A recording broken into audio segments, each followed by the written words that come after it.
Okay. Hello, everybody. Looks like we have Mike with us today. Thank you so much, Mike, for taking the time out of your busy day to join me. I have a very powerful webinar for us today. I'm calling it a research webinar. So I'm going to jump in and get started. All right, let me go ahead and share my screen. And I think I want to just share that. Okay. So I'm going to stop sharing that and share it a different way. That doesn't look as good as I think it does when I do this way. Yeah, about the same. Okay. So I'm just going to jump right in, and hopefully we'll have a few other people join us. But if not, I will still give you a powerful webinar today. So hello, my crypto brothers and sisters. Welcome to the April Money Monday webinar. I'm your host, Kelly Sunshall. And today's topic is a special topic that I put together called the bifurcation of crypto. Now, for those of you who might listen to this who are already members of the MasterMind, you've probably heard me talk about this phrase before, but today I'm going to do a bit of a research deep dive in this webinar as to what I mean by that. So let's go ahead. This webinar is going to be in two parts. The bifurcation of crypto, I'm going to present it in two parts. Let me see if I can zoom in just a wee bit more for those who want to be able to see it. And so I'm going to go ahead and start with part one. And I've done the research here and I have it all written out, and I will be uploading the PDF of this webinar to the MasterMind for those who'd like to read it. And I've done a ton of research for this, so let's see what I've got here. During the current market cycle, I've been observing a shift in the crypto ecosystem that I believe is profound and will significantly impact the direction of crypto in the coming years, as well as the unfolding of the new financial system that I believe is being built behind the scenes right now. And I refer to this shift as the bifurcation of crypto. In this research webinar, I will explore what I've been observing specifically. But first, what do I really mean by the term the bifurcation of crypto? Well, in my view, this phrase implies that the overall ecosystem of crypto and blockchain is diverging into two distinct directions. One towards strict DeFi, decentralized finance, and one toward a hybrid system. And what that looks like for me is, as I show in this image, DeFi going one direction and this hybrid system going in another direction. And I'm going to break this down further for us. So as I mentioned, on the one side is DeFi, decentralized finance, and on the other side is a hybrid, which is a combination of centralized finance and DeFi, which is often referred to as CDeFi.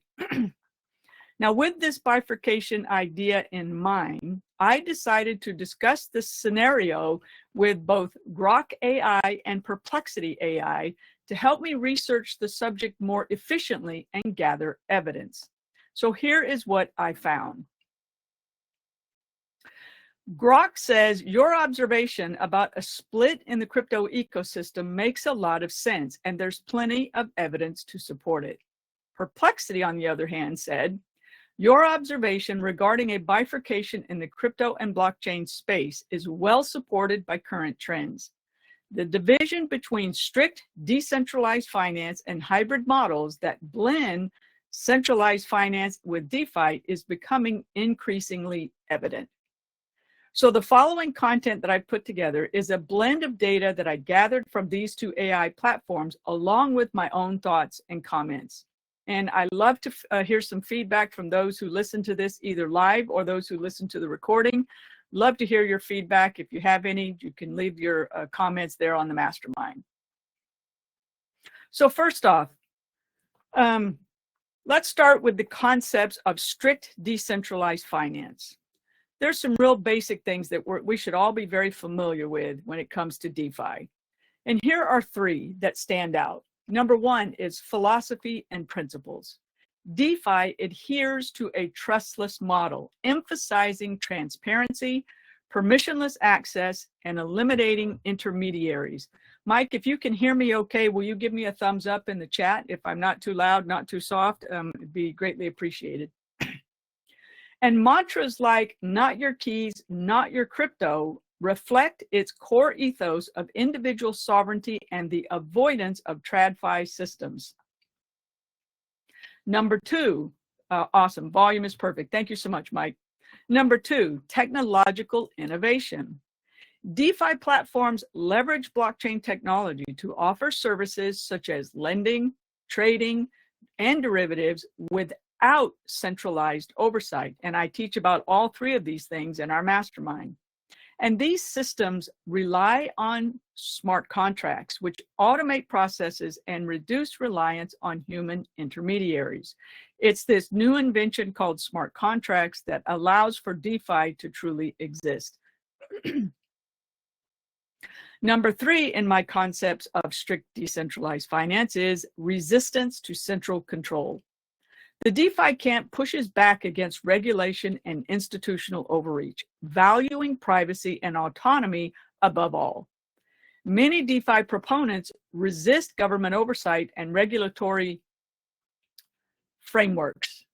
This has led to vulnerabilities such as hacks and exploits, but remains a defining characteristic of the DeFi side of this bifurcation that I'm talking about. So I put together now some evidence to support this idea that there is one side of the bifurcation, which is strictly DeFi. So what is the evidence that I have been able to find? First off is the rise in hardware wallet use, such as Ledger and Trezor. And there are several others, but those are the two biggest ones, as well as non-custodial software wallets like MetaMask and Rabby. And there's others of those as well, but those are the two biggest that demonstrate a strong demand for self-sovereignty. Another is DeFi protocols such as Aave, Compound, MakerDAO, and many, many others. Those three are the biggest, but there are really lots of others that operate without central authorities, and they manage billions of dollars in value through the use, again, of smart contracts. Now, I mentioned earlier the mantra, "not your keys, not your crypto." It actually gained traction following events like the FTX collapse in 2022, where users lost funds held on centralized exchanges, and that reinforced distrust in centralized finance models. You know, centralized exchanges, places like Coinbase, Binance, FTX, Bybit, KuCoin, Kraken, Gemini, and many others around the world. And the next on this list is that Bitcoin's continued dominance, which right now holds at 60% of the crypto market cap as of early 2025. And this value has actually increased about 10% from its 50% dominance that was recorded in 2023. So Bitcoin's dominance highlights the enduring nature of fully decentralized systems. So let's shift gears a little bit and talk about the concepts of hybrid models in CDFI. There's three things I think I have here, or maybe four. Emergence of CDFI. So the hybrid models like CDFI aim to combine the user-friendly features of centralized finance, those things like customer support, regulatory compliance, security, and the efficiency and programmability, or with the efficiency and programmability of DeFi.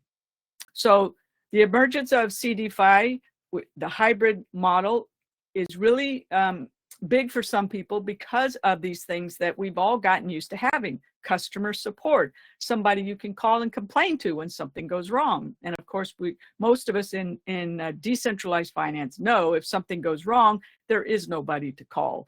So this is a really huge piece behind the hybrid model.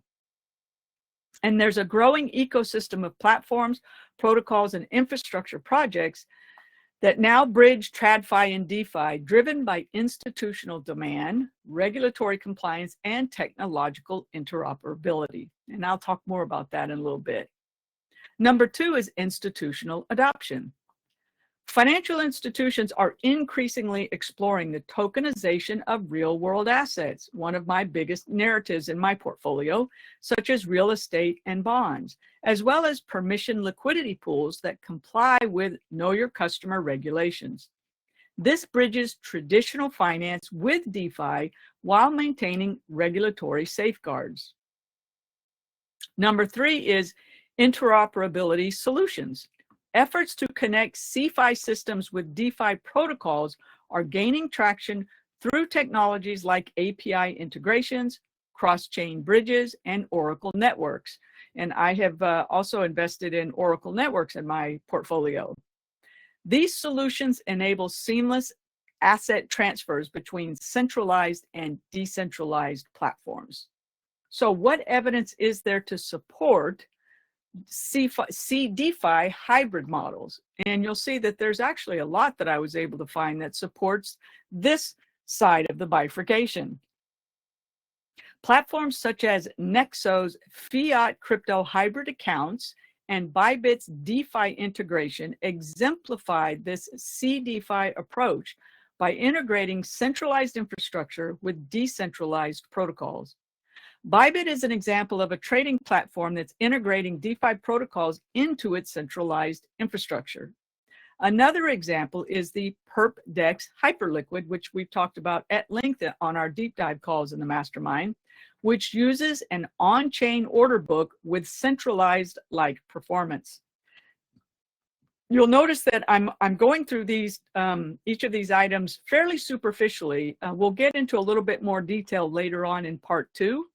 But I could easily spend probably a whole webinar training on each one of these pieces. So I'm just trying to give you an idea of what I mean when I'm talking about this bifurcation. So other evidence to support this, this hybrid side of my bifurcation idea is JP Morgan's Connexus platform, which utilizes the JPM coin and blockchain for interbank settlements. And they process over $1.5 trillion in transactions since their, actually from whenever they started, I don't know what year that was, to date, they processed $1.5 trillion transactions, and they average $2 billion daily. That's pretty impressive, and it is very much a hybrid system. It's a permission centralized system. So only banks that have permission to use it can use it. So, but it's still decentralized in the fact that it's a blockchain. It's just that you don't have, you know, a bazillion nodes like you do with Bitcoin. The next one on our list for evidence of CDeFi existing is stablecoins, which we know a lot about, such as USDC, which is issued by Circle. And that bridges DeFi and TradFi, offer decentralized access while maintaining centralized backing and regulatory oversight. I'm going to throw out a little caveat there that many people currently believe that USDT is going to eventually go by the wayside because they have chosen not to comply with US laws regarding crypto. And part of many people believe that's because that is because they don't have the assets backing their USDT stablecoin that they say they do, and that it's going to come to light one of these days that that this is true.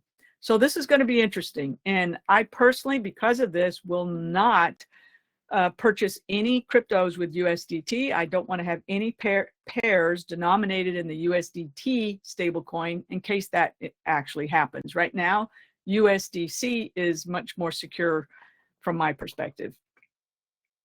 Next one is central bank digital currencies, CBDCs, such as China's digital yuan or the Bahamas sand dollar, leverage blockchain technology, but they are fully controlled by their respective governments.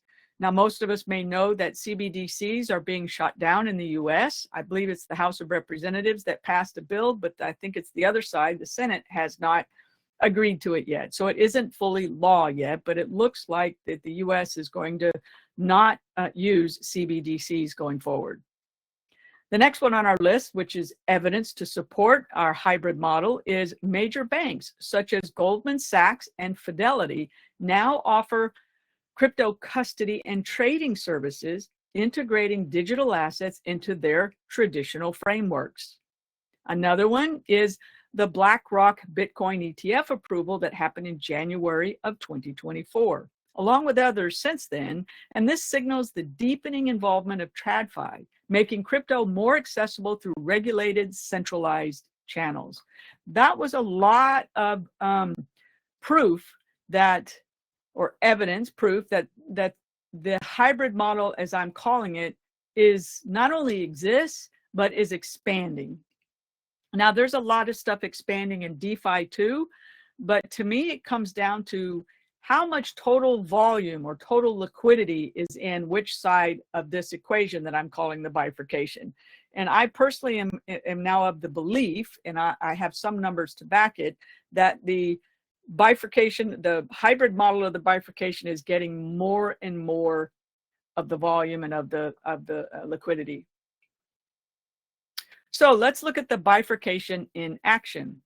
The DeFi hybrid split is visible in user behavior and market trends. So according to DeFi Llama, DeFi's total value locked peaked in 2021 at around $180 billion.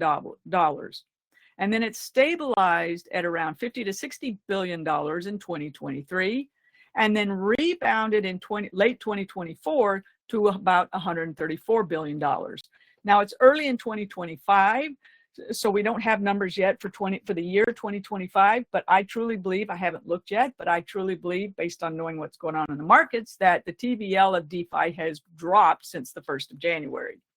So if you look at this trend, we have a lower high going on between 2021 and 2024. So it's not going the right direction if DeFi is gaining traction. So let's look at the next one. Meanwhile, centralized exchanges like Binance and Coinbase, together they handle over 70% of all spot trading volume, and this is according to CoinGecko, thus catering to users who don't want to be their own bank and are comfortable with the custodial models.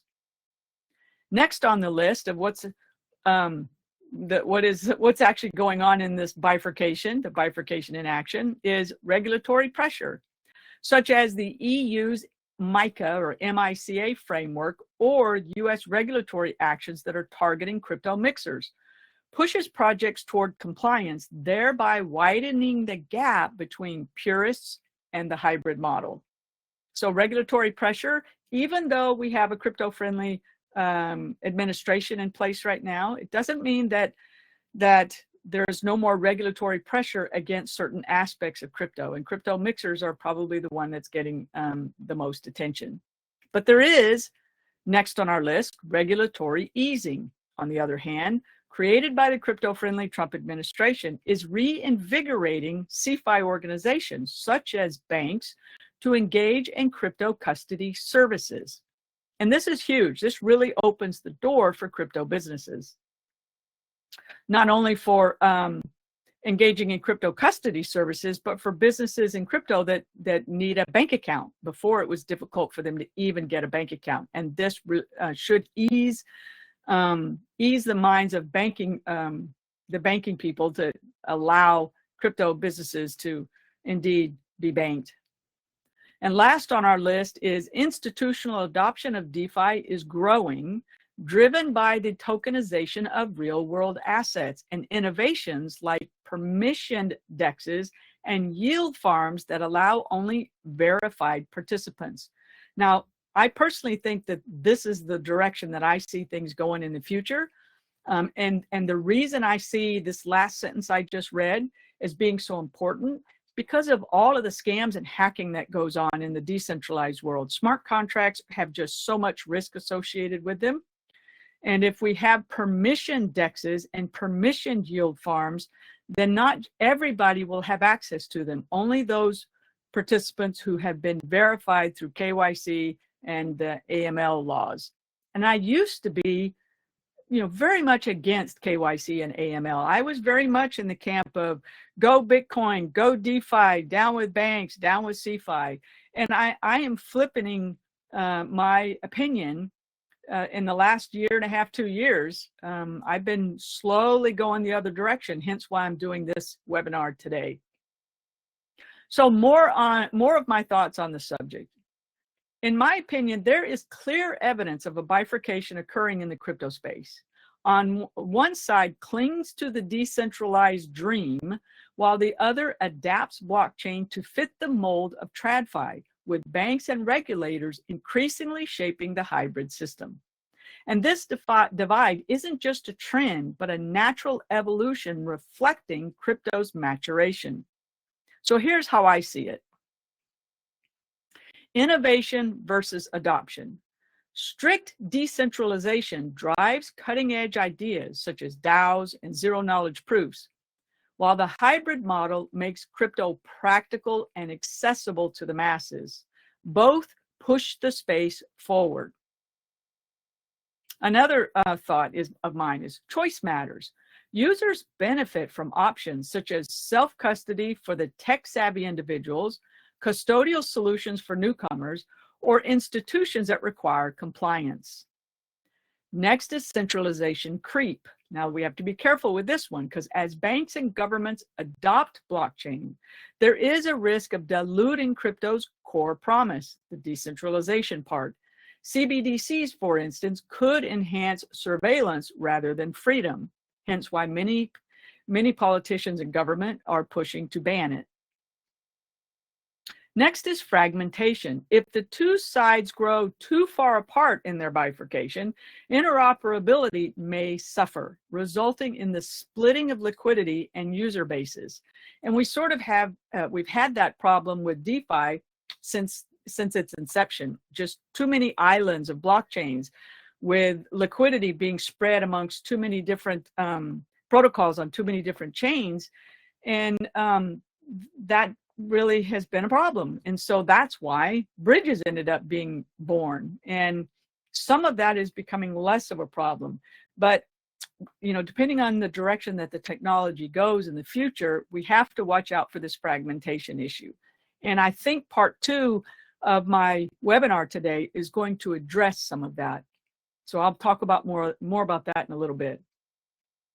Next is coexistence, not conquest. I personally don't think that either side will come away as a single winner.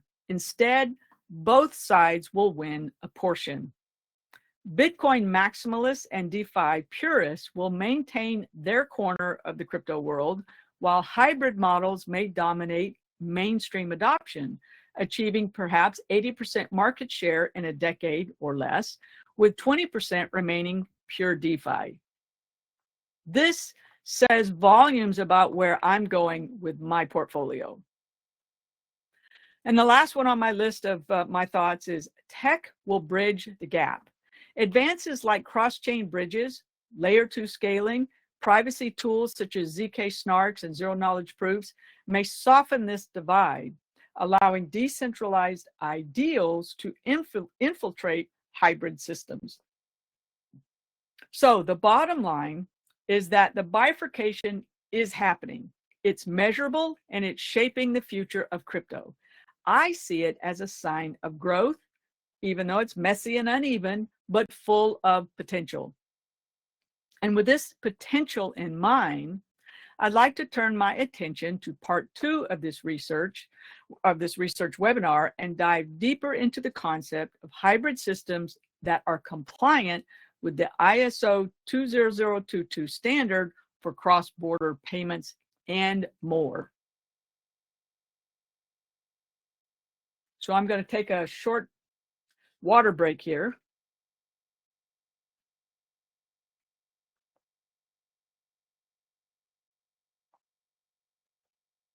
And we're going to continue on with part 2. Now, I did this research a few days ago, and I must admit, I had a really good time putting this research together. So blockchain projects reshaping finance, supply chains, and cross-border payments with ISO 20022 compliance. So here's my introduction. Blockchain and distributed ledger technologies, usually referred to as DLTs, are revolutionizing the global financial system. Projects such as Ripple, Stellar, Algorand, XDC Network, IOTA, Hedera Hashgraph, and Quant are driving innovation in finance, cross-border payments, supply chains, and beyond. The ISO 20022 standard, a global framework for financial messaging, enhances interoperability and efficiency by standardizing communication across these systems.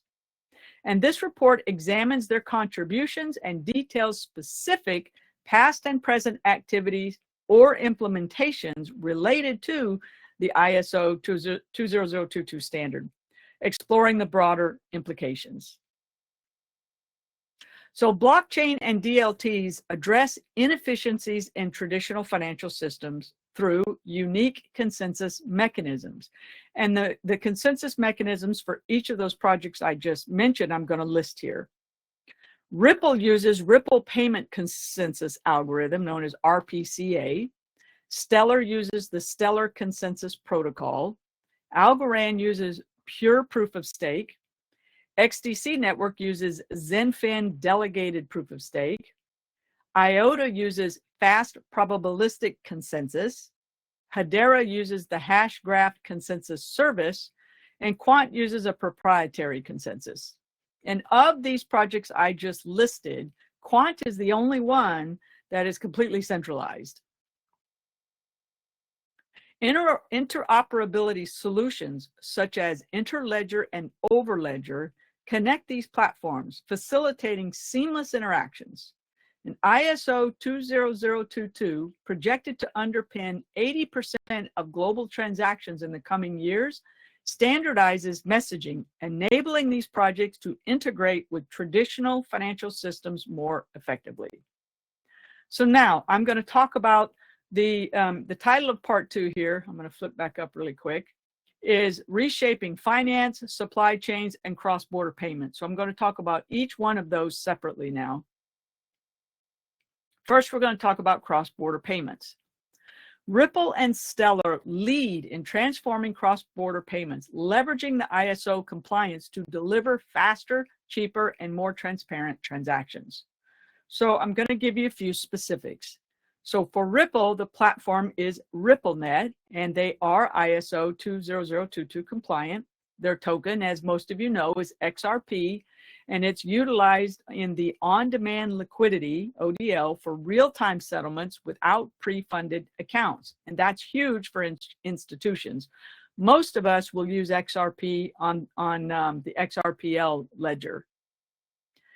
And their reach. They span over 70 markets with nearly 100% global payout coverage, which is pretty impressive. Their impact. It cuts transaction costs by up to 60% and reduces processing time to seconds from days or even weeks, particularly in emerging markets like Asia and Latin America. But this is going to affect every nation, not just Asia and Latin America. So what is the ISO 2022 activity and implementation of Ripple? So in the past, Ripple joined the ISO 2022 standardization body in its early stages, all the way back in 2015, embedding the standard into RippleNet's messaging framework to align with traditional banking systems. They were planning this right from the get-go.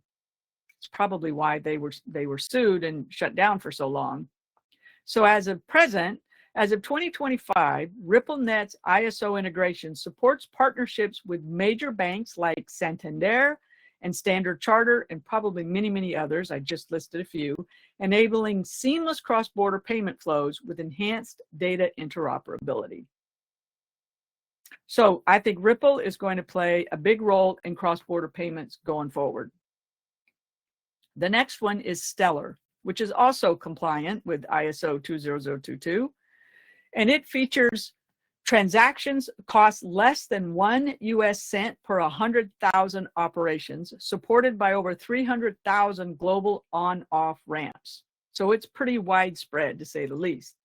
Its use case, what I hear mostly about is it powers micropayments and mobile money integration for financial inclusion, exemplified by partnerships like Felix and Bitso and it uses the USDC stablecoin. So if you're interested, I recommend looking up Felix and Bitso to find out more about how Stellar is working around the world, especially for payments.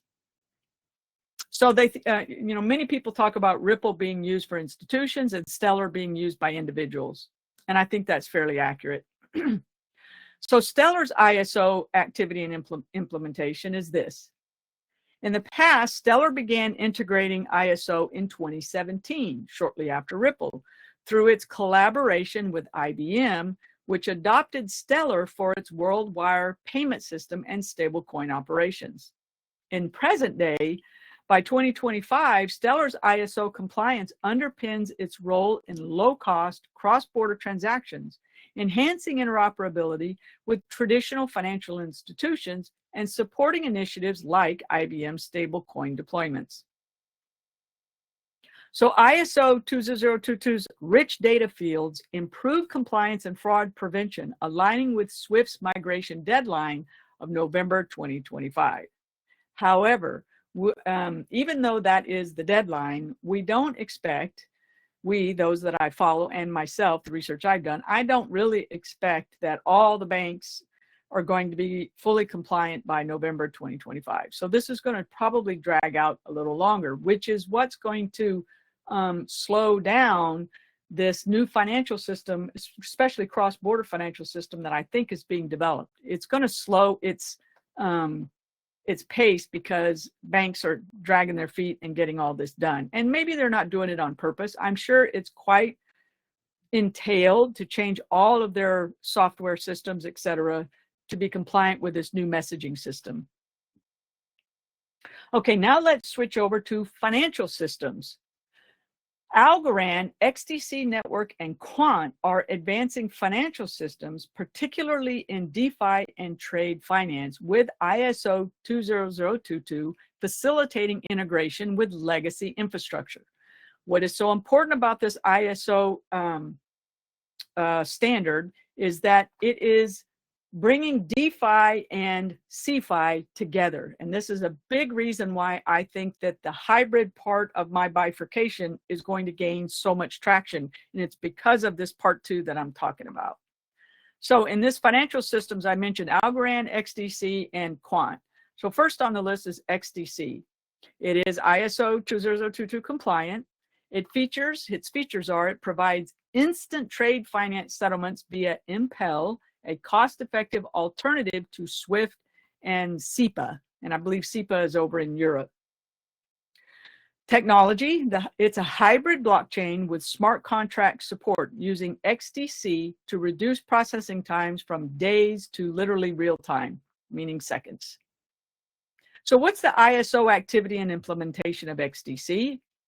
XDC, the network launched Impel in 2021, which is designed from the ground up to be ISO compliant, integrating with legacy trade finance systems. And in present day, as of 2025, Impel supports real-time settlement solutions for global trade platforms like TradeTech, leveraging ISO to streamline processes and reduce costs in international trade finance. Now, I do know that in my research, I see XDC as being a big part of RWAs. And so XDC is a part of my portfolio because of its use of the ISO, because it's ISO compliant and because it's part of the RWA narrative. Next on the list for finance is Quant. Now, Quant's platform uses what's called the Overledger, and they are ISO 20022 compliant.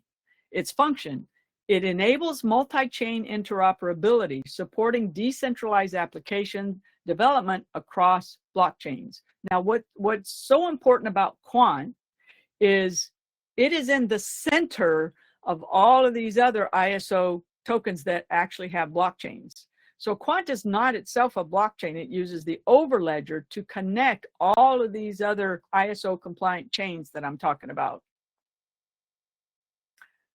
What's its impact? It bridges traditional finance and crypto. That's its most important role, enhancing scalability and liquidity with ties to projects like the digital pound.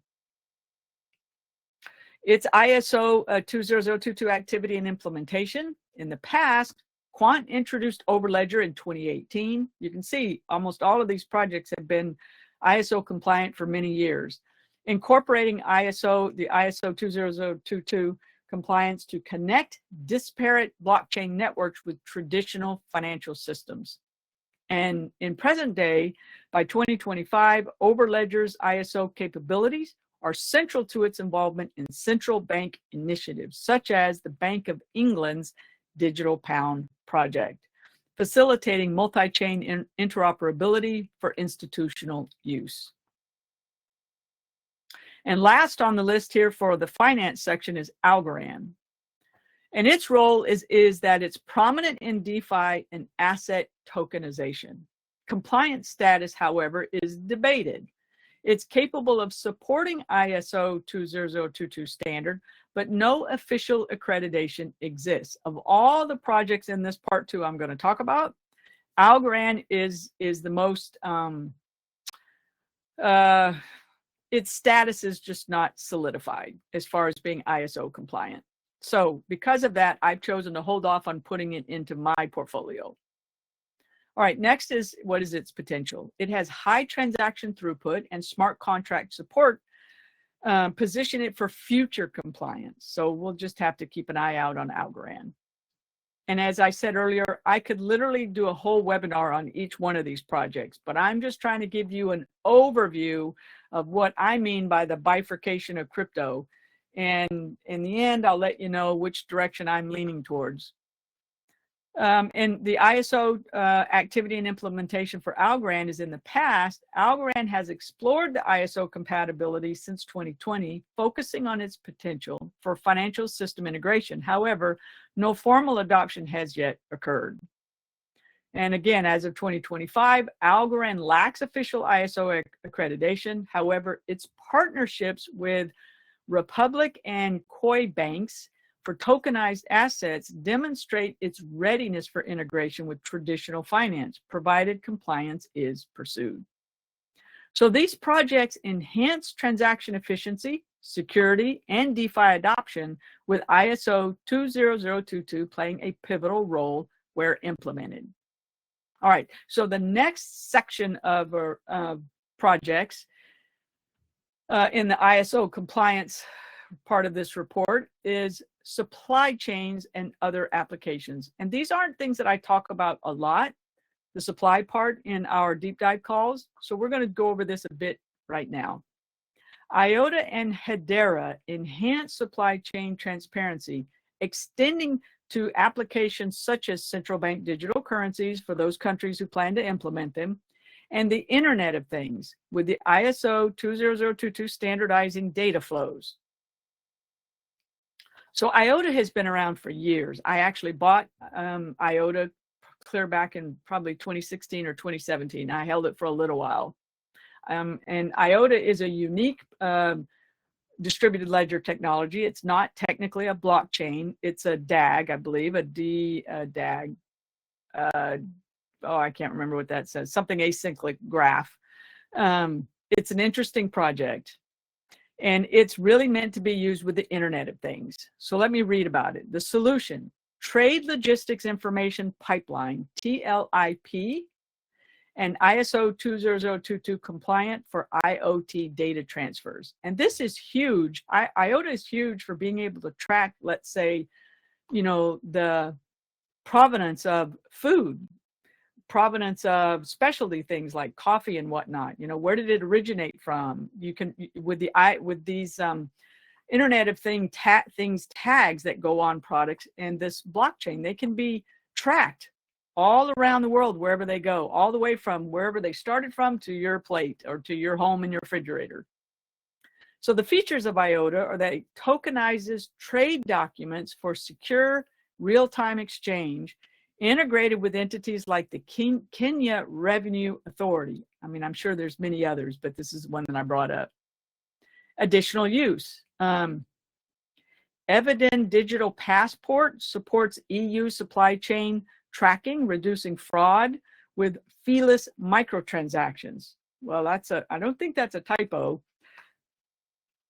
that would be fun to look up and do a little bit more research on. ISO 20022 activity and implementation. So in the past, IOTA launched their TLIP in 2023. Now, I know IOTA has been around since at least 2016, 2017. So they didn't decide to get compliant with this messaging system until recently. They integrated ISO to secure IoT data transfers for trade logistics with initial pilots in East Africa.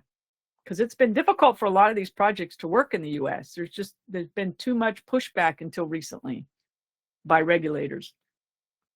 So presently, by 2025, the TLIP is operational across European Union and African supply chains, supporting real-time data exchange and enhancing transparency through partnerships like the Kenya Revenue Authority and the European Union's Evidin initiative. And I am definitely not familiar with the Evidin initiative. Be worth looking up.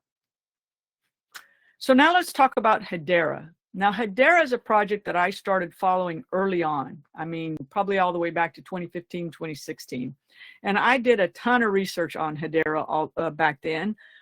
Unfortunately, I don't have an eidetic memory, so I don't remember everything that I researched, but let's see what I've got to share for us today. So the service, they provide a consensus service, and they are ISO 20022 compliant. Their applications, it tracks provenance and supports supply chain financing via partnerships with places like the Fresh Supply Company. And I'm sure they have a lot more going on than just that. But this is a good application that we can wrap our heads around. Their migration is SUKU's, I don't know what that stands for, but Suku's shift from Ethereum to Hedera improves performance in automating supply chain flows.